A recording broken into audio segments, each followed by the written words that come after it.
Temos de nos desmascarar para alcançarmos aquela autenticidade interior de uma cultura em que poderemos, um dia, nos reconhecer e nos sentir realizados. J.O. de Meira Pena, em Berço Esplêndido. Albert Schweitzer, em Minha Infância e Mocidade, lembra o instante em que pela primeira vez sentiu vergonha de si. Ele tinha por volta de 3 anos e brincava no jardim.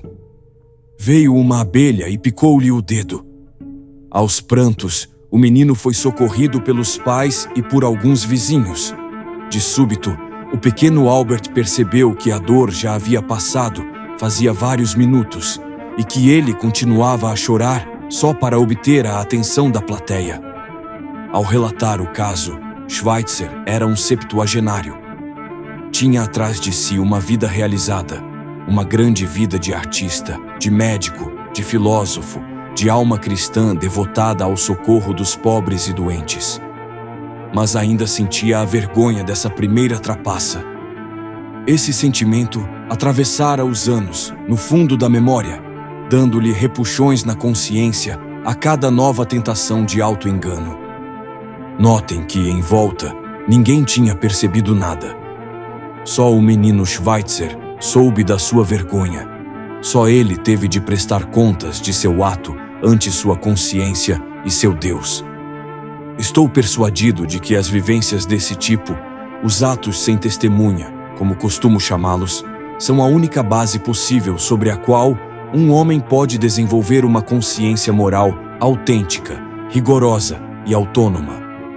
Só aquele que, na solidão, sabe ser rigoroso e justo consigo mesmo e contra si mesmo, é capaz de julgar os outros com justiça, em vez de se deixar levar pelos gritos da multidão, pelos estereótipos da propaganda, pelo interesse próprio disfarçado em belos pretextos morais. A razão disso é auto-evidente. Um homem tem de estar livre de toda fiscalização externa para ter a certeza de que olha para si mesmo e não para um papel social, e só então ele pode fazer um julgamento totalmente sincero. Somente aquele que é senhor de si é livre, e ninguém é senhor de si se não aguenta nem olhar, sozinho, para dentro de seu próprio coração. Mesmo a conversa mais franca, a confissão mais espontânea, não substituem esse exame interior, porque, aliás, só valem quando são expressões dele, não efusões passageiras, induzidas por uma atmosfera casualmente estimulante ou por um sincerismo vaidoso. Mais ainda, não é apenas a dimensão moral da consciência que se desenvolve nesse confronto. É a consciência inteira, cognitiva, estética, prática, pois ele é ao mesmo tempo aproximação e distanciamento. É o julgamento solitário que cria a verdadeira intimidade do homem consigo mesmo. E é também ele que cria a distância, o espaço interior no qual as experiências vividas e os conhecimentos adquiridos são assimilados, aprofundados e personalizados. Sem esse espaço, sem esse mundo pessoal conquistado na solidão, o homem é apenas um tubo por onde as informações entram e saem, como os alimentos, transformadas em detritos. Ora, nem todos os seres humanos foram brindados pela providência com a percepção espontânea e o julgamento certeiro de seus pecados.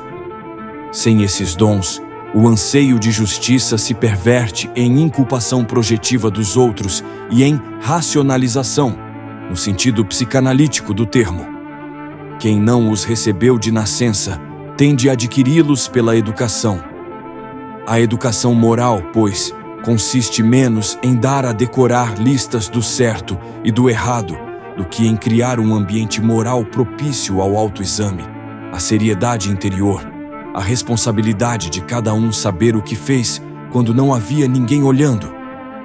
Durante 2 milênios, um ambiente assim foi criado e sustentado pela prática cristã do exame de consciência.